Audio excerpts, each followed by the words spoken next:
have three good and exciting speakers. I'm going to start with Charles Brecht, who is a candidate for BS in Physics, candidate for BS in Mathematics.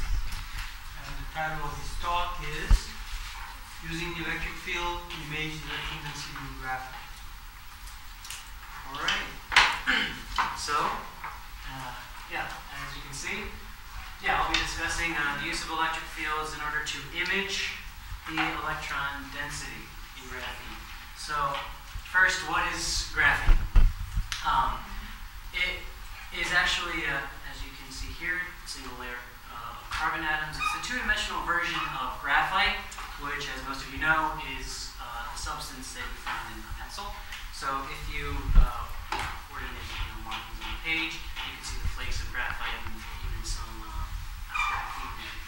Some of the more important points that are necessary for actual goals and uses in the future are bulleted here. One is that it's the thinnest material known. It's only 1 atom thick. This is interesting because it's very strong. It's actually probably the strongest material known, actually stronger than diamond.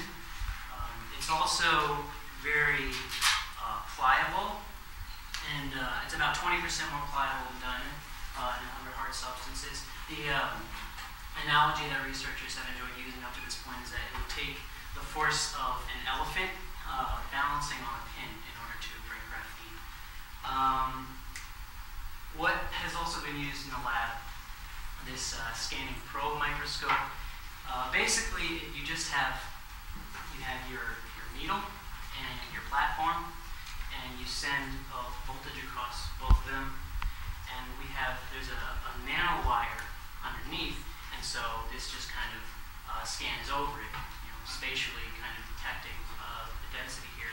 And the result actually is the piezo effect, which is when you would induce an electric field, you have a material that contracts. And so you can reverse this effect, get it to contract or expand depending on how you add or take away an electric field.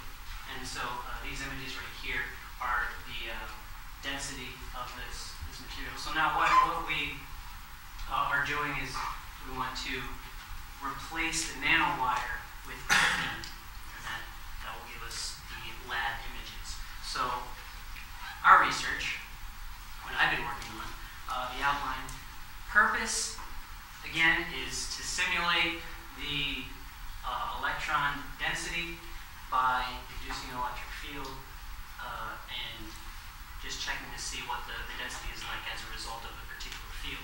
So the way this is going to be done is by setting up a differential equation, solving for the potential, solving for the electric field, and then more so plotting the electron density, and then of course comparing the results with the lab. The reason it's done in this order is because to plot or to solve for the potential only takes one differential equation. The electric field would take multiple. The Matlab Set Up is we have I'll get to that in a moment. But you start with the class, as I mentioned, and then you want to input the boundary conditions, the potentials that you have, and they would be more like spheres here.